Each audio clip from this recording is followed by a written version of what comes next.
When I was a kid, my parents used to tell me that we were one of the wealthiest families in town.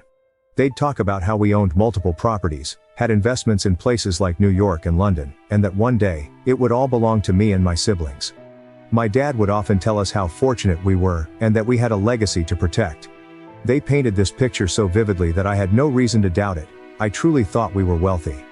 When I'd go to school, I'd tell my friends all about the properties my family owned, the trips we were planning to take around the world, and how someday I'd inherit a grand estate. My friends would look at me with wide eyes, impressed, and I felt proud of my family. Then, one day when I was about 14, things started to change. We had to move out of our house because, according to my parents, we needed a fresh start. We ended up in a small, cramped apartment, but they insisted it was temporary. I asked about our other homes, wondering why we weren't staying in one of them instead, and my dad would always change the subject, brushing it off with some vague explanation. As time passed, I started noticing things. My parents were stressed all the time. They argued about bills, our car was getting older without being replaced, and dinners got simpler. Slowly, the reality sank in. We weren't rich.